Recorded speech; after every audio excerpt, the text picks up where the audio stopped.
بسم الله الرحمن الرحيم. أعزائي المستمعين، مستمعي راي اف ام، أهلا بكم في برنامجكم برقيات الحجيج.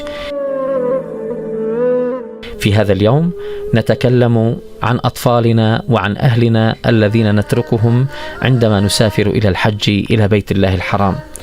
روي عن وهب بن جابر أنه قال لعبد الله بن عمرو، قال له: إني أريد أن أقيم شهرا في بيت المقدس. فقال له عبد الله: هل تركت لأهلك ما يقوتهم هذا الشهر؟ قال: لا. قال: فارجع إلى أهلك فاترك لهم ما يقوتهم، فإني سمعت رسول الله صلى الله عليه وسلم يقول: كفى بالمرء إثما أن يضيع من يقوت. وجاء في رواية أخرى: كفى بالمرء إثما أن يحبس عمن يملك قوته.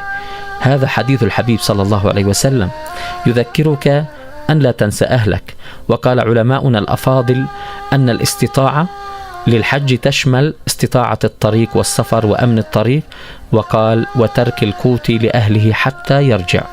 لا تنسوا أولادكم من قوتهم حتى ترجعوا من الحج، أن يكون هذا قد توفر لهم من مالكم الحلال الزلال.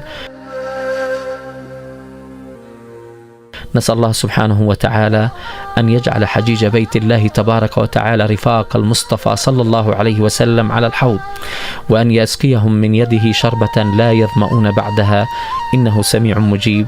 أعزائي المستمعين، إلى أن نلقاكم في حلقة قادمة، نستودعكم الله الذي لا تضيع ودائعه، والسلام عليكم ورحمة الله تعالى وبركاته.